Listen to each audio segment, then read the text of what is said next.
Hello, dear listeners. Most welcome to another great podcast from the English Globe. I'm Adam, and I'm so happy you're joining us today. Whether you're walking, relaxing, or working, we hope this episode helps you learn something new. We believe that knowledge is power, and today, we are exploring a very powerful topic. So, get comfortable, stay curious, and let's dive deep into one of the most talked about issues in global politics today. Hello everyone, I'm Julia, and we are truly excited to be with you again. In this episode, we will be discussing a question that has been on the minds of politicians, journalists, students, and everyday people across the world. Are the United States and China in a new Cold War? This question is not just political, it's global, and it affects the future of international relations, trade, security, and even technology. That's why this conversation is so important. Before we begin, dear listeners, we kindly ask you to support our podcast by giving this video a like. It really helps more people find our content and learn with us. If you haven't yet, make sure to subscribe to our YouTube channel, The English Globe. We publish regular English learning podcasts that explain international topics in simple English. This helps you build not only your vocabulary, but also your understanding of the modern world. And we'd love to hear from you. Tell us in the comments, where are you listening from? Are you in Asia, Europe, Africa, the Americas, or maybe Oceania? We're building a global community of learners and thinkers, and we want your voice to be part of it. Also, feel free to give your opinion about today's topic. Do you think we are in a new Cold War? Or is this something different? Let us know. We'll be reading your comments. Now, let's talk about today's topic. The term Cold War is a very powerful one. It reminds many people of the long and tense conflict between the United States and the Soviet Union in the 20th century. During that time, the world was divided between two major powers with very different systems, capitalism and communism. There were nuclear threats, proxy wars, arms races, and global tensions that lasted for decades, but there was never a direct war between the two countries. Today, some people are starting to ask if something similar is happening again, this time between the United States and China. These are the two most powerful countries in the world, not only in terms of their economies and militaries, but also in terms of technology, global influence, and political power. They have different systems, different goals, and very different ways of seeing the world. That's why many experts are debating, is this a Cold War? But the world today is not the same as it was during the 20th century. Back then, the two superpowers were almost completely separated. They had different allies, different markets, and very little trade between them. Today, China and the United States are deeply connected through trade, technology, education, and travel. So, is this situation truly a Cold War? Or is it something new, something even more complex? This topic matters because whatever happens between these two countries will affect everyone. It will shape the future of international politics, economics, security, and even daily life.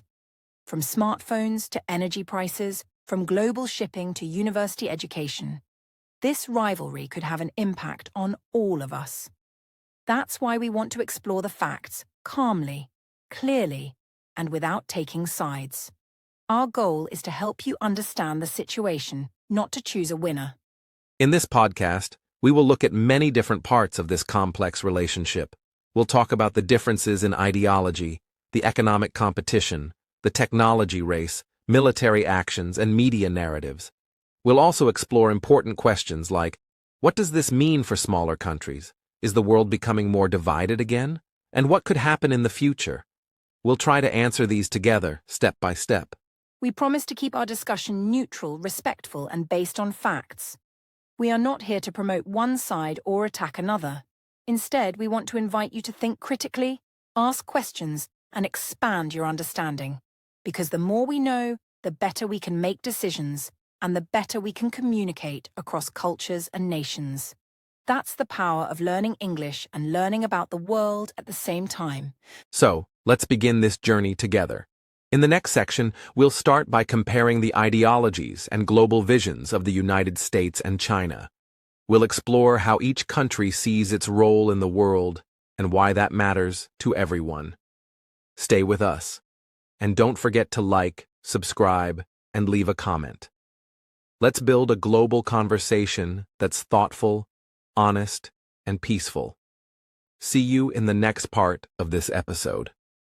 When we talk about the relationship between the United States and China, one of the key areas of difference is ideology. Ideology means the basic system of beliefs that a country follows, how it governs itself, how it treats its people, and how it wants the world to be shaped. This difference is one of the main reasons why tensions between these two countries are rising in today's global environment. The United States follows a system called liberal democracy. In this system, leaders are elected by the people through voting. Freedom of speech, freedom of the press, and human rights are considered very important. The idea is that individuals should have the power to choose their government, express their opinions, and live freely. This model has been central to American foreign policy for many decades. On the other side, China follows a system led by the Communist Party. It is not a democracy in the Western sense, but a single-party state where leaders are chosen from within the party. In this model, stability, economic development, and social order are seen as top priorities. China believes that its system works best for its own people and that each country should choose its own path without foreign interference. These two visions of governance are very different. While the United States believes in promoting democracy around the world, China often says that countries should not interfere in each other's internal matters. This creates tension, especially when international issues involve questions about freedom, censorship, or government control. Each side views the other as a threat to its values and systems. Beyond domestic politics, both the US and China have global goals. The United States has long seen itself as a global leader, promoting democratic values, open markets, and international cooperation through institutions like the United Nations and NATO. It has bases around the world and works closely with allies in Europe, Asia, and other regions to maintain its influence and protect its interests. China, on the other hand, is rising quickly in terms of global influence. With its Belt and Road Initiative, it has invested heavily in countries across Asia, Africa, Europe, and Latin America. It builds roads, ports, and railways, but it also spreads its political and economic ideas. China says it wants a shared future for mankind, where power is more balanced and no one country dominates world affairs. These different visions are now being promoted worldwide. The US continues to speak about defending democracy, human rights, and a rules-based international order. China speaks about mutual respect, non-interference, and creating a new model of global development. Both sides are trying to win support for their ideas from countries across the global south and beyond. In recent years, the competition between these visions has become more visible. For example, in some international organizations, the US supports investigations into human rights issues, while China pushes back, saying these are unfair or political. In other cases, the US supports press freedom and open internet access, while China promotes a more controlled and state-managed media environment. It's important to understand that these systems are not only political, but also cultural. The American model is based on individual freedom and private business. The Chinese model puts more focus on collective goals, long-term planning, and strong state control. Neither system is perfect, and both face challenges, but they represent different ways of organizing society and power. Because of this, the competition between the US and China is not just about trade or military strength. It's also about values. It's about what kind of world future generations will live in. Will it be a world where individual rights and freedoms are protected, or a world where stability and development come first, even if it means more government control? That is the deeper question many countries are thinking about today. This ideological difference makes cooperation more difficult. When two powerful countries have different values, they often disagree on international policies, human rights, digital freedoms, and even how to manage global health or climate issues. Each side believes its approach is better, and that can lead to misunderstanding, mistrust, and, in some cases, conflict. However, it's important to note that many countries don't want to choose one side or the other. Some nations want to work with both the US and China. They want investment from China and security from the US. Others may agree with parts of both ideologies. This makes today's world very complex and very different from the time of the US-Soviet Cold War, which was much more divided into two clear camps. Another key point is soft power. This is the power of influence through culture, education, and media, not through force. The US has long used Hollywood, music, and global brands to spread its values.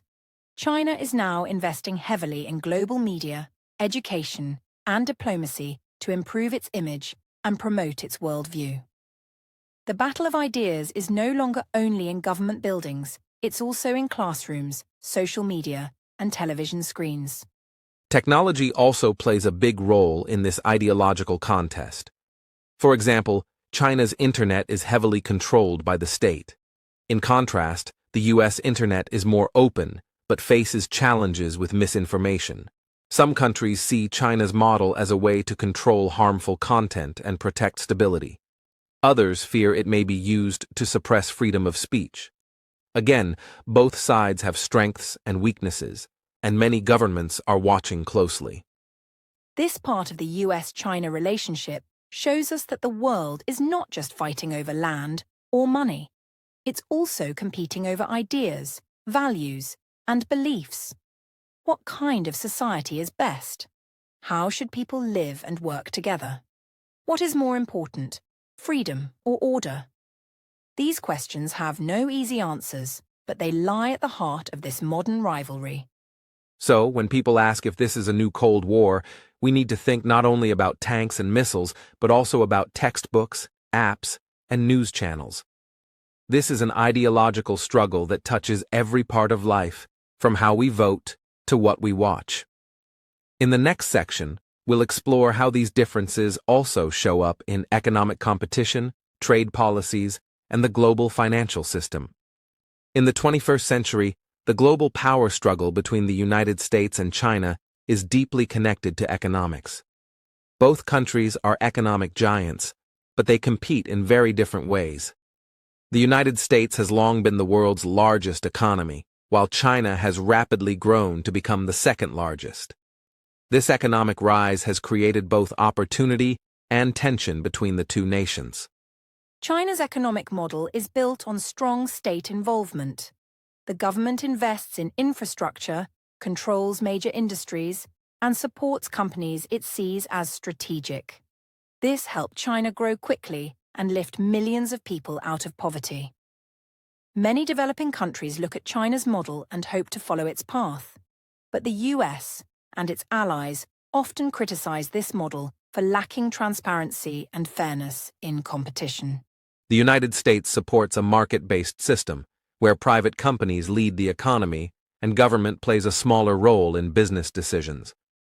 In this model, competition, innovation, and entrepreneurship are highly valued. The U.S. has strong technology companies, world-class universities, and a powerful financial system.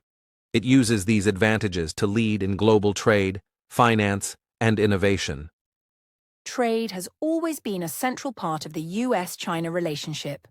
For many years, the two economies were strongly connected. American companies invested in China, and Chinese goods filled American stores. This trade helped both countries grow, but it also led to problems. Many US workers lost jobs as factories moved to China, while China became accused of copying technology and manipulating its currency. In recent years, trade tensions turned into a trade war. The United States imposed high tariffs on Chinese goods, and China responded with its own tariffs. This battle hurt both sides and created uncertainty in global markets. While some industries benefited, many businesses faced higher costs. Farmers, manufacturers, and consumers in both countries felt the impact of the trade war. At the heart of the economic struggle is technology. The US has long led the world in high-tech innovation, from Silicon Valley startups to global companies like Apple, Google, and Microsoft. China, however, is catching up fast. Its companies like Huawei, Tencent, Alibaba, and ByteDance are now global players. The Chinese government is also investing heavily in artificial intelligence, quantum computing, and electric vehicles. This has led to a race for technological dominance. One major example is 5G technology. Huawei became a global leader in 5G, but many Western countries banned its equipment, fearing it could be used for spying. The US also placed restrictions on Chinese tech companies, blocking access to advanced semiconductors and banning TikTok on government devices. These actions are not just about security, they are also part of the economic competition. Semiconductors, also known as computer chips, are a key battlefield. These tiny parts are used in everything from phones to cars to missiles. The US still leads in designing advanced chips, but most are made in Asia, especially in Taiwan. China is trying to build its own chip industry, but it still depends on foreign technology. The US wants to keep its lead, while China wants to reduce its dependence. This chip war has serious global consequences. Another part of the economic rivalry is the global financial system. The US dollar is the most used currency in the world, giving America a lot of power. Most international trade and finance is done in dollars. China has been working to increase the use of its currency, the yuan, in global trade. It has also created its own financial institutions, like the Asian Infrastructure Investment Bank, to give countries an alternative to Western-led banks. Through the Belt and Road Initiative, China has offered loans and infrastructure projects to countries around the world. This has helped many nations build roads, railways, and ports. However, critics say it creates debt traps, where poor countries borrow too much and lose control over their resources. Supporters argue it is a chance for countries to grow with new investments. Again, opinions are divided, and both sides have valid concerns. The United States is responding to China's global economic push by strengthening its own partnerships. It's forming new trade alliances, investing in infrastructure, and promoting digital trade rules. It also encourages countries to protect intellectual property and avoid unfair business practices. The goal is to build a network of like-minded economies that follow transparent and open rules. Another issue is economic influence through development aid. China gives loans and builds projects in Asia, Africa, and Latin America. The US and Western countries offer aid focused on democracy, education, and health. These efforts often compete for influence. Some countries prefer China's speed and scale, while others prefer the values promoted by the West. In many places, leaders try to balance both sides to get the best results. It's clear that this economic rivalry is not just about two countries. It's about two systems competing on a global scale. Each side wants to set the rules of trade, finance, and innovation. Many other countries are watching closely and trying to decide which system fits their needs better.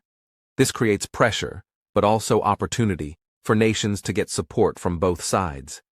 In this complex situation, some experts believe we are seeing a form of economic Cold War, but it is not a complete separation. Trade still happens. Investments still cross borders. Students still study abroad. The economies of the US and China are still connected, but the competition is growing stronger. Leaders in both countries are trying to reduce risk, protect their industries, and build more independent systems. This economic struggle affects everyday life. It changes the price of goods, the availability of technology, and the direction of jobs. It affects the future of industries like green energy, biotechnology, and robotics. And it shapes how the world deals with big problems like climate change, pandemics, and poverty. That's why this competition is not just about numbers, it's about the kind of future we are building. In the next section of our podcast, we'll talk about military power. While the economic war is fought with trade and technology, the military side involves strategy, strength, and global presence. We'll explore how both countries are preparing for the future and what it means for global security. Thank you for staying with us on this journey. We hope you're learning and thinking critically. The competition between the United States and China is not limited to economics or ideology. It also extends into the military. Military strength is one of the key measures of global power. It influences how countries behave, how alliances are formed, and how conflicts are managed or prevented. When two powerful nations build up their military forces, the world watches carefully. History shows us that military rivalries can shape the future. The United States has the largest and most advanced military in the world. It spends more on defense than the next several countries combined. Its military presence stretches across the globe, with hundreds of bases in Europe, Asia, the Middle East, and beyond. The US Navy patrols international waters. The Air Force maintains global reach, and its nuclear arsenal plays a major role in its defense strategy. China's military, known as the People's Liberation Army, has undergone massive modernization over the past 2 decades. Its budget has grown significantly, now ranking second only to the United States. China has developed advanced weapons, increased its naval power, and focused on expanding its influence in the Indo-Pacific region. Its military growth is not only about defense, it's also about sending a message to the world. A major point of tension is the South China Sea. This region is rich in resources and important for global trade. China claims most of it as its own, building artificial islands and military bases.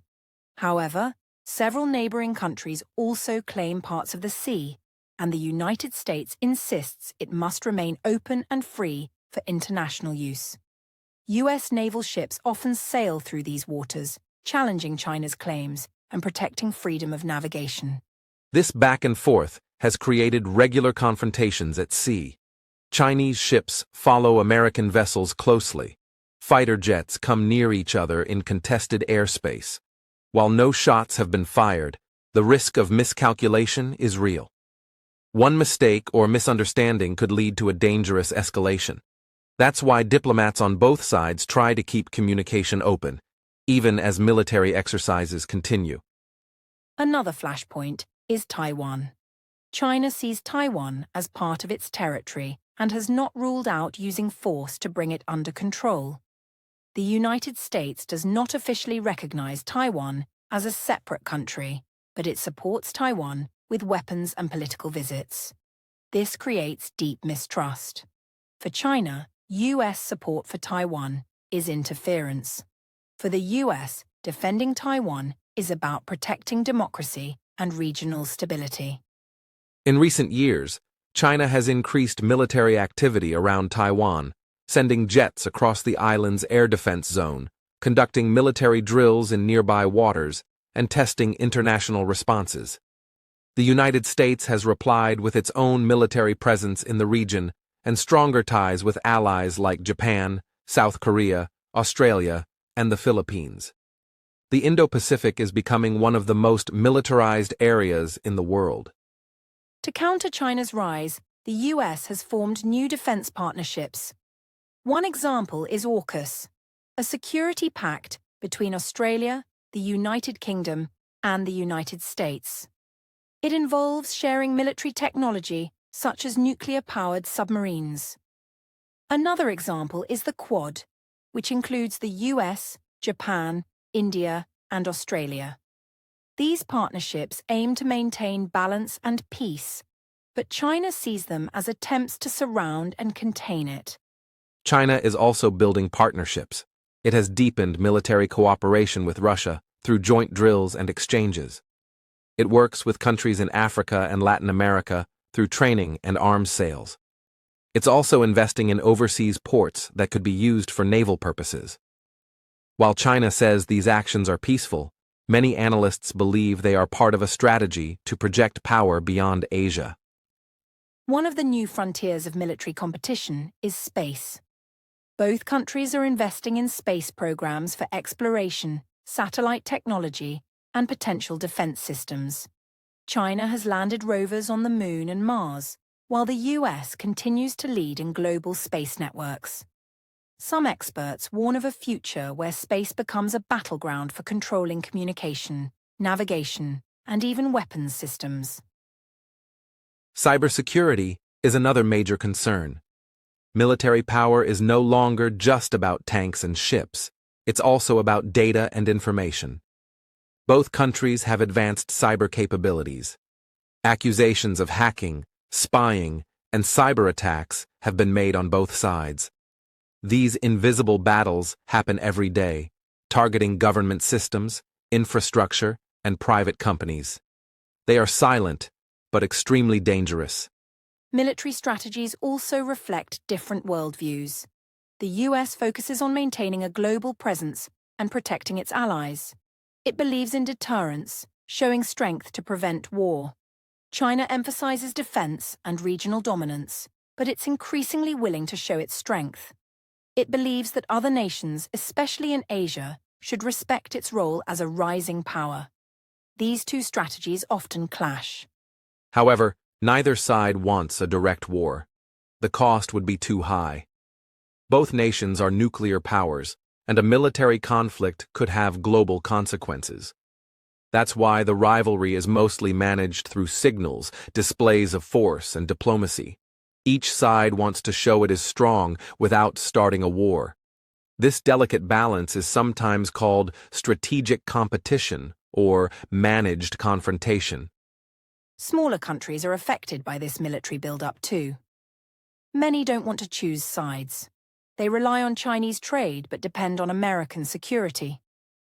As the two giants compete, smaller nations try to stay neutral or build flexible partnerships. But in times of crisis, they may be forced to take sides. This adds pressure to an already fragile global order. It's important to remember that military competition doesn't always lead to war. During the original Cold War, the US and Soviet Union never fought directly. Instead, they used strategy, diplomacy, and alliances to manage their differences. Today's rivalry may follow a similar path, but only if leaders stay calm, listen to each other, and avoid provocation. History shows how dangerous it can be when diplomacy fails. This is why international institutions, arms control agreements, and crisis hotlines remain important. They help reduce the risk of war by creating rules, building trust, and keeping channels of communication open. Peace is not automatic. It must be worked for. In a world with powerful militaries and rising tensions, dialogue and respect are more important than ever. In our next section, we'll explore a different kind of battlefield, the world of technology and cyber power. From artificial intelligence to surveillance systems, from online platforms to space networks, we'll examine how technology is shaping the modern Cold War. Stay with us as we continue to unpack the complexity of US-China relations in the 21st century. In today's world, power is no longer only measured by military strength or economic size. Technology has become one of the most important tools of influence. The competition between the United States and China now includes a race for digital control, artificial intelligence, cybersecurity, and even dominance in outer space. This is one of the most important parts of their modern rivalry. Technology shapes how people live, communicate, and work. It also affects how governments operate and how wars are fought. Both the United States and China are investing heavily in future technologies. This includes artificial intelligence, quantum computing, robotics, 5G networks, and space technology. The country that leads in these areas may hold the key to future global power. One of the most well-known examples is the 5G race. 5G is the next generation of mobile internet, much faster and more powerful than before. Chinese company Huawei became a leader in this technology, offering low-cost equipment to countries around the world. But many Western governments raised concerns. They feared Huawei's links to the Chinese government and possible security risks.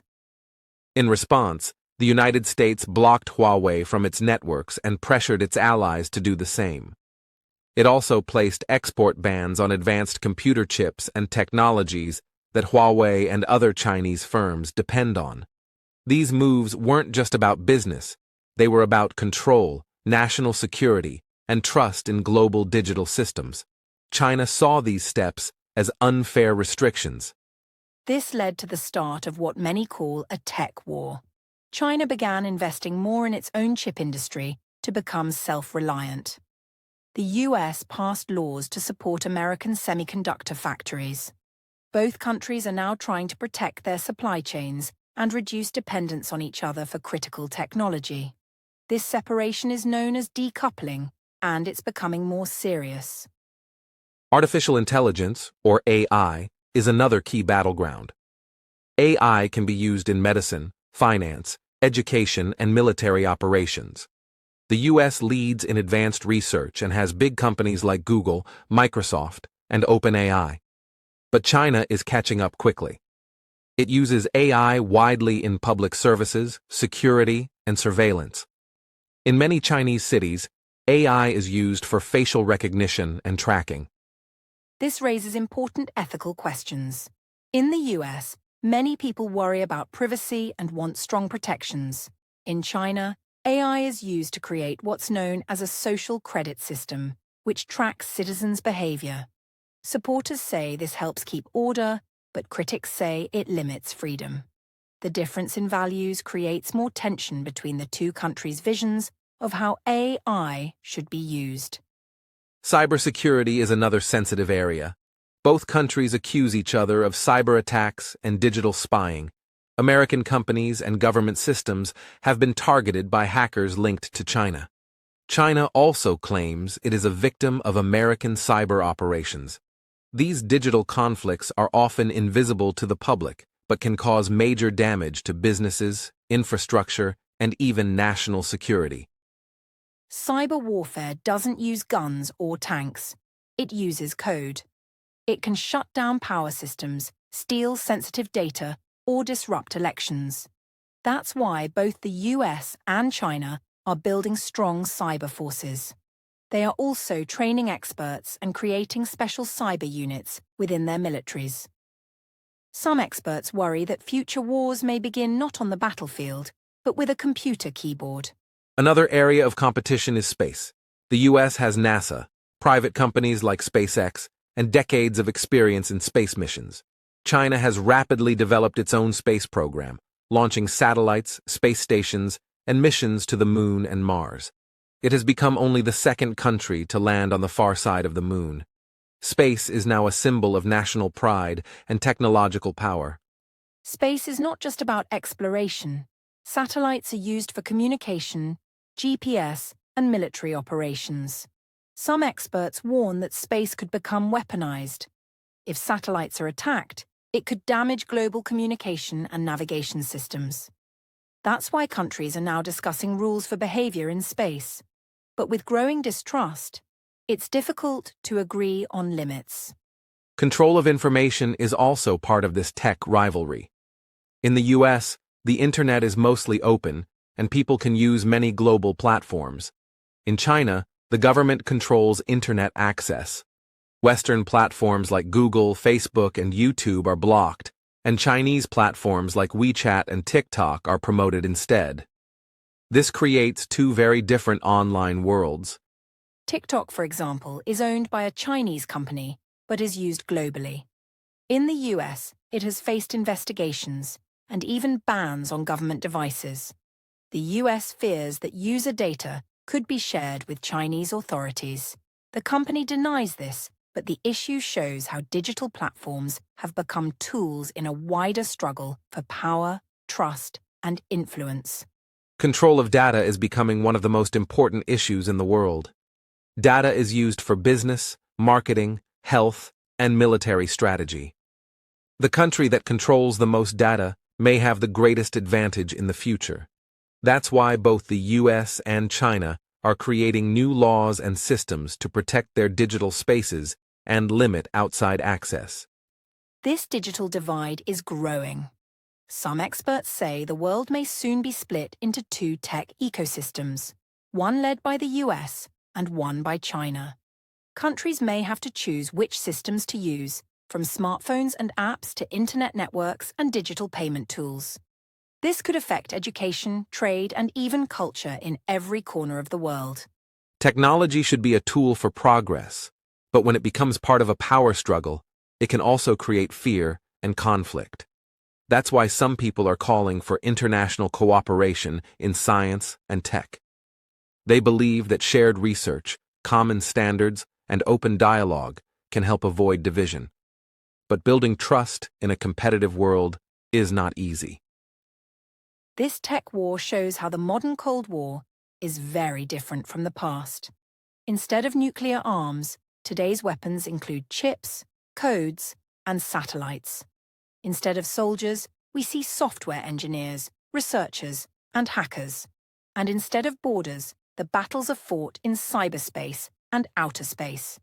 It's a new kind of war, and it touches all of our lives. In the next section of our podcast, we'll talk about alliances, who is siding with whom, and how the global map is shifting. From the West's traditional allies to China's growing influence in the global South, we'll explore how the rest of the world is responding to this US-China rivalry. We hope you're enjoying the journey. There's much more to come. As the rivalry between the United States and China continues to grow, the rest of the world is also being affected. Countries around the globe are watching closely, and many are being pulled into this new competition. Some are strengthening old alliances, others are creating new partnerships, and many are trying to remain neutral. The choices countries make now will shape the future of global politics. The United States still has many strong allies, especially in the West. NATO, the North Atlantic Treaty Organization, remains a key military alliance in Europe. The U.S. also has close partnerships with countries like Japan, South Korea, Australia, Canada, and the United Kingdom. These nations share values like democracy, open markets, and a rules-based international system. To counter China's rise, the US and its allies are working together more than ever. New alliances like AUKUS and the Quad have been formed or strengthened. These groups focus on defense, technology, and regional stability. The US is also improving ties with Southeast Asian countries like Vietnam and the Philippines. These partnerships are seen as part of a strategy to balance China's growing power. But China is not standing still. It is building its own network of influence, especially in the global South. Through projects like the Belt and Road Initiative, China is investing in infrastructure in Africa, Asia, Latin America, and the Middle East. It builds roads, ports, railways, and power stations, offering loans and technical support. Many developing countries see China as a key partner in their growth. China also hosts summits with African and Arab leaders and offers scholarships, medical teams, and trade deals. It has signed strategic agreements with Russia, Pakistan, Iran, and many others. While these may not be military alliances like NATO, they are growing forms of cooperation based on mutual benefit and shared goals, especially the goal of resisting Western dominance. This has created a new kind of global competition, not just for territory or trade, but for influence and leadership. Countries around the world are now being courted by both sides. The U.S. promotes democracy, transparency, and human rights. China offers fast investment, non-interference, and an alternative to Western models. Each country must decide which approach fits its needs and interests. Some nations, however, do not want to choose sides. Many countries in Asia, Africa, and Latin America prefer to stay neutral or work with both powers. They believe that taking one side could bring problems. These countries want to benefit from US technology and security while also receiving Chinese investment and trade. This position is sometimes called non-alignment. India is a strong example. It is part of the Quad with the US, Japan, and Australia, but it also maintains a strategic partnership with Russia and has close economic ties with China. India wants to rise as a global power on its own terms. It does not want to be trapped in someone else's rivalry. This careful balancing act is being followed by other countries too, like Indonesia, Brazil, Turkey, and South Africa. In Europe, the picture is also changing. The European Union remains close to the United States, but some countries are questioning how much they should rely on Washington. At the same time, European companies want access to China's vast market. Leaders in Germany, France, and other EU states are trying to build a foreign policy that is independent but cooperative with both East and West. The idea of a new world order is often discussed in international relations. This term refers to how power is organized globally, who leads, who follows, and who sets the rules. For decades, the US and its allies led a world order based on liberal values and open markets. China now wants to help shape a new order, one that reflects its interests and rejects what it sees as Western control.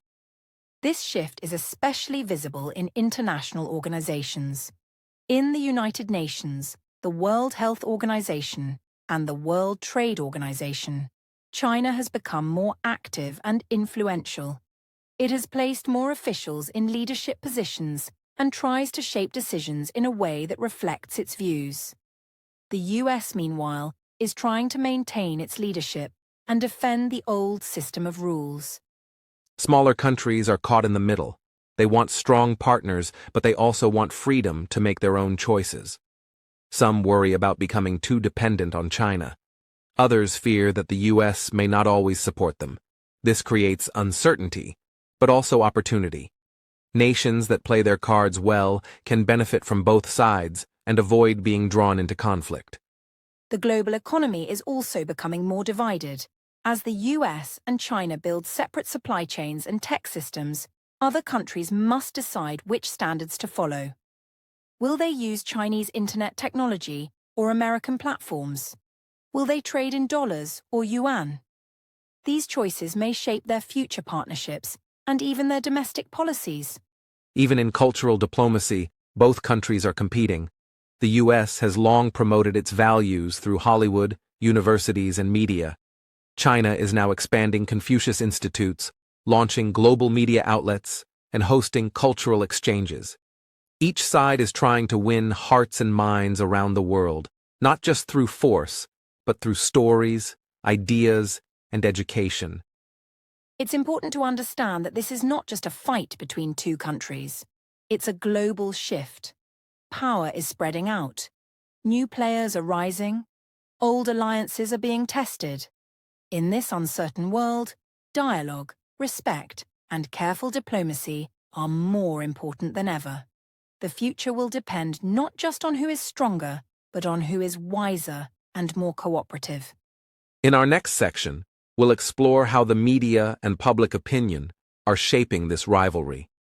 We'll talk about propaganda, misinformation, and how narratives are being used to influence people both inside and outside each country. The battle for truth is becoming just as important as the battle for power. So stay with us as we continue this journey. In every great rivalry, public opinion plays a powerful role. It influences how citizens view their leaders, how nations support policies, and how conflicts are understood around the world. In the US-China rivalry, the media, both traditional and digital, is not just a source of news. It has become a tool of strategy, persuasion, and even manipulation. The war of ideas is now also a war of information. In the United States, the media is generally free and independent. News outlets compete, debate, and criticize the government. While this can lead to bias or misinformation, it also reflects a diversity of voices. Citizens are encouraged to question what they hear and read. In China, however, the media is tightly controlled by the government. State-run outlets dominate, and censorship is used to manage content. The Chinese government presents its story to the public in a very organized way. It highlights economic progress, national pride, and the idea of China rising peacefully. Criticism of the government is rare in official media, and sensitive topics, like protests or criticism of leaders, are blocked online. For many Chinese citizens, this is the only version of the story they are allowed to see. In the US, people can criticize foreign and domestic policy openly. But the media is also shaped by politics, money, and ideology. Different channels may give very different opinions on the same event. Some may focus on the threat from China, while others warn against fear and exaggeration. This creates confusion, but it also allows freedom of thought and discussion. Both countries also try to influence global public opinion. The U.S. promotes its values through Hollywood, global media outlets like CNN, academic exchanges, and international broadcasting like Voice of America. It frames itself as a defender of freedom, democracy, and human rights. These messages are aimed at foreign audiences to build trust and support. China has responded with its own soft power strategy.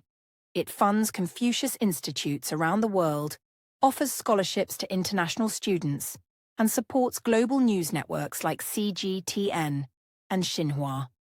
These outlets tell China's side of the story, highlight its development achievements, and often challenge Western narratives. China wants to be seen not as a threat, but as a partner. Social media has made this battle even more complex. Platforms like Twitter, YouTube, TikTok, and Facebook are powerful tools for spreading ideas. The U.S. uses them to share information freely. China, however, blocks most of these platforms at home and promotes local apps like WeChat, Weibo, and Douyin. These platforms are closely watched, and users must follow strict rules about what they post. Outside China, the government still tries to shape online conversations. It uses influencers, bots, and coordinated campaigns to promote its views and discredit its critics. This is sometimes called information warfare. The US also uses digital campaigns to support democratic values and expose what it sees as propaganda or abuse. Both sides accuse each other of spreading false stories. One example is how COVID-19 was discussed in media. In the West, many media outlets focused on China's handling of the early outbreak, raising questions about transparency. In China, the media focused on the West's failure to control the virus and highlighted its own quick recovery. Each side tried to shape the global story in a way that supported its system. Another area is Taiwan and Hong Kong. Western media often presents Taiwan as a democratic success, and Hong Kong protests as a fight for freedom. Chinese media describes Taiwan as a part of China and calls the Hong Kong protests dangerous and foreign-inspired. These differences show how the same events can be told in completely different ways depending on the message a government wants to send. Even in entertainment, the battle for influence continues. Hollywood sometimes changes movie content to please Chinese censors and keep access to the Chinese market. Meanwhile, Chinese films are promoted internationally to tell stories of China's growth and values. Storytelling, once seen as harmless, has now become a battlefield of meaning and identity. For global audiences, it's not easy to know what's true. With so much information and misinformation, many people feel overwhelmed. Some trust official sources, others turn to social media or independent journalists. Education, media literacy, and open discussion are more important than ever. Without critical thinking, the line between truth and propaganda becomes very thin. This battle for public opinion is also happening in developing countries. China offers state media in Africa, Latin America, and Southeast Asia. It tells stories of success, partnership, and shared progress. The U.S. responds with its own programs, supporting press freedom and training journalists. In some regions, people trust China's message more. In others, they value the American approach. What makes this different from the original Cold War is the level of global connection. People in almost every country can access information instantly.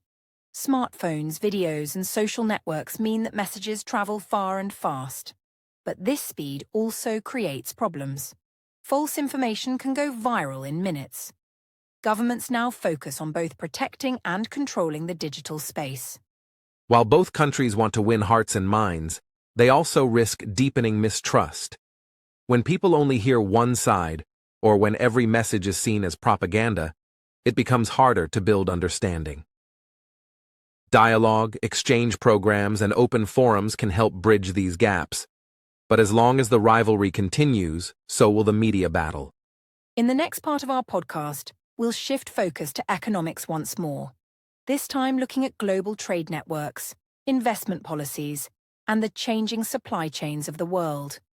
We'll see how the rivalry affects the daily lives of people, from rising prices to job opportunities, and how global businesses are adapting to the new age of great power competition.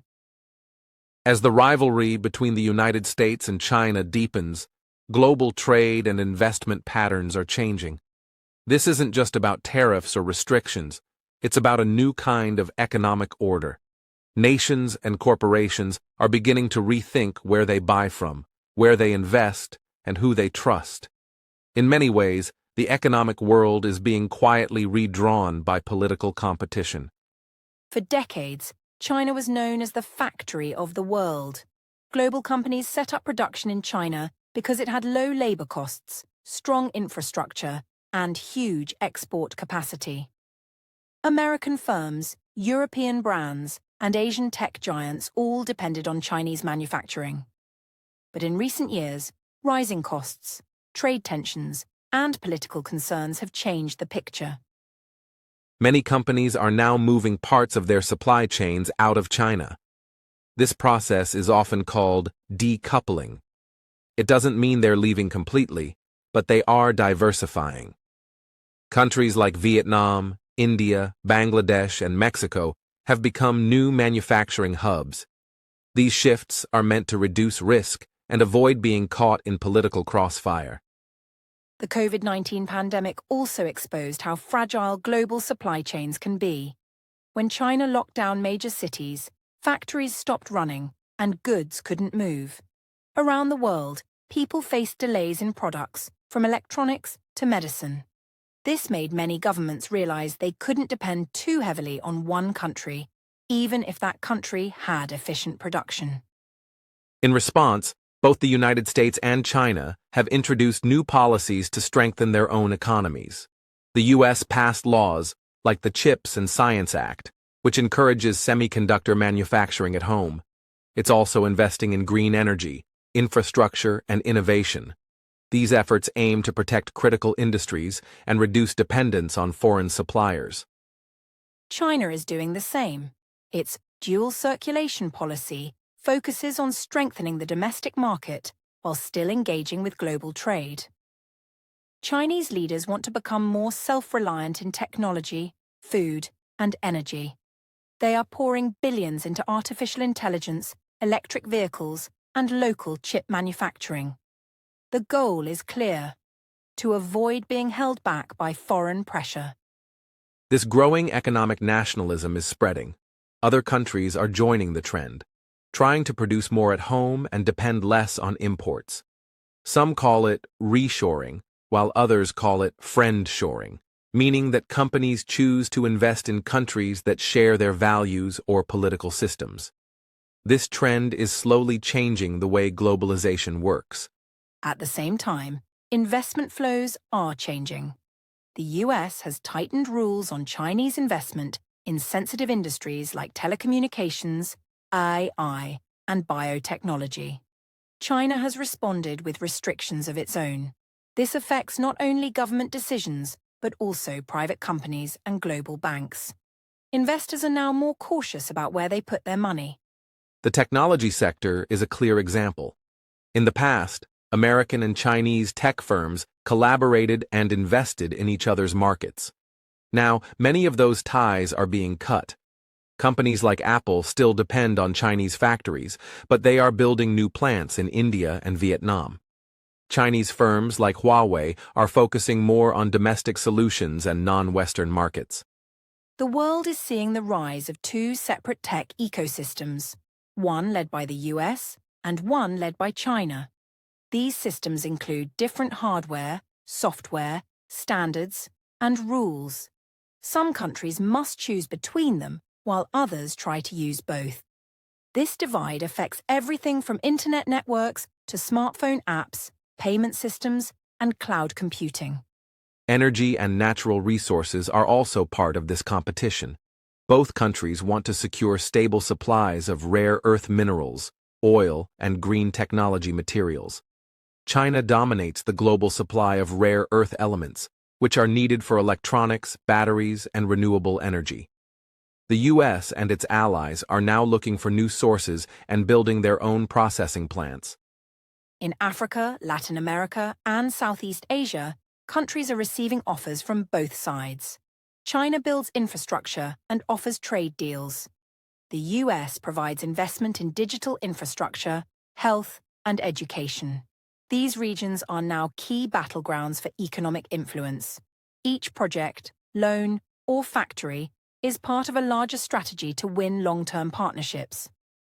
However, not all countries benefit equally. Some worry about falling into debt. Others fear that siding too closely with one power might damage relations with the other. In this uncertain environment, leaders must think strategically. They want growth and development, but they also want freedom to act independently. Balancing these interests has become more difficult. Meanwhile, the global trade system is under pressure. The World Trade Organization, which helped manage rules and disputes, is facing challenges. Some countries are using tariffs, sanctions, and export bans more frequently. Instead of open markets, the world is moving toward managed trade, where deals are shaped by politics and security as much as by business and economics. Even ordinary people feel the effects. Consumers see higher prices, longer delivery times, and changes in product availability.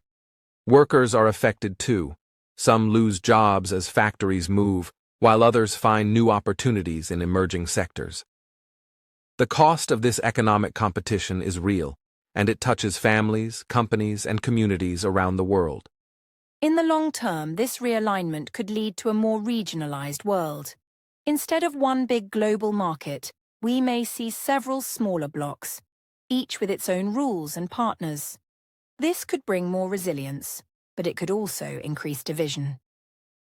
The big question is whether nations can find a balance between security and openness, competition and cooperation.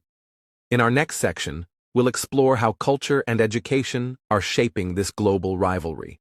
We'll talk about student exchanges, academic partnerships, media influence, and how ideas are spreading between East and West. This soft power may not look as dramatic as trade or military strength, but it plays a powerful role in how nations shape the future. Culture and education are often called soft power, the ability to attract and influence others without force or money. In the rivalry between the United States and China, soft power is very important. Both countries want to shape global opinions, values, and ideas. They use education, media, arts, and cultural exchanges to build friendships and partnerships around the world. The United States has long been a leader in soft power. Its universities attract students from every continent. American movies, music, and television reach millions. The idea of freedom, opportunity, and innovation are powerful messages that draw people in. Many global leaders studied in the U.S. or admire its culture. This has helped the U.S. maintain influence even when political tensions rise. China is investing heavily in soft power to tell its own story. It has created Confucius Institutes in universities worldwide, teaching Chinese language and culture. Chinese films, music, and art are being promoted globally. China also offers scholarships to foreign students and organizes cultural festivals. These efforts aim to build understanding and positive views of China's development and values. Student exchanges are a key part of this strategy. Thousands of Chinese students study in the U.S., and many American students study in China. These experiences help build personal connections and mutual understanding. However, political tensions have made these exchanges more difficult recently. Visa restrictions, security concerns, and mistrust have reduced the flow of students in both directions. Media is also a battleground for soft power. The US has major global news outlets like CNN, the New York Times, and the BBC, which many people trust for international news. China has developed its own global media such as CGTN and Xinhua, which offer a Chinese perspective. Both try to influence how the world sees major events, including conflicts, development, and international cooperation. Social media platforms add complexity. While American platforms like Twitter and Facebook are banned in China, Chinese apps like TikTok have gained huge global popularity. TikTok is sometimes viewed with suspicion, especially in the West, due to concerns about data privacy and influence. This digital divide shows how culture and technology overlap in the competition for global influence. Cultural diplomacy also involves hosting international events. China has hosted the Olympics, World Expos, and cultural summits to showcase its achievements. The US, with its tradition of cultural diversity and innovation, also attracts global attention. These events are opportunities to promote a positive image and create goodwill among other countries. Both countries use education and culture to create long-term influence. Students who study abroad often become future leaders, business people, and diplomats. Their experiences shape how they view the world and their own countries. This people-to-people connection is vital because it can build bridges even when governments disagree. However, soft power also faces challenges. Critics argue that some cultural initiatives are propaganda or attempts to control narratives. For example, Confucius Institutes have been accused of limiting academic freedom. In the US, there is debate about how American culture is perceived abroad and concerns about political divisions at home. Despite these difficulties, culture and education remain important tools for diplomacy. They help create understanding, reduce fear, and build cooperation. In a world of growing competition, soft power may be one of the best ways to prevent conflict and encourage peaceful relations. In our final section, we will reflect on the future of this US-China rivalry. We'll consider possible paths ahead, including cooperation, continued competition, or even conflict. We'll explore what this means for the world and for all of us, and how listeners can stay informed and engaged in this important global issue. As we come to the end of our series, it's important to look ahead. The relationship between the United States and China is one of the most significant in the world today. How this rivalry develops will affect not only these two countries, but the entire global community. There are many challenges, but also opportunities for cooperation and peace. The future is uncertain, and no one can predict exactly what will happen. Some experts believe the competition will continue and even intensify. Others hope for more dialogue and cooperation on shared problems like climate change, global health, and economic stability. Both countries have reasons to avoid conflict, but also fears that make trust difficult. One possibility is that the US and China find ways to manage their competition peacefully. They might build agreements on trade, technology, and security. Dialogue can reduce misunderstandings and create rules of the road for their rivalry. This approach would benefit the world by maintaining stability and opening space for cooperation. On the other hand, if tensions increase, there could be more confrontations. These might happen in trade disputes, territorial claims in the South China Sea, or cyber conflicts.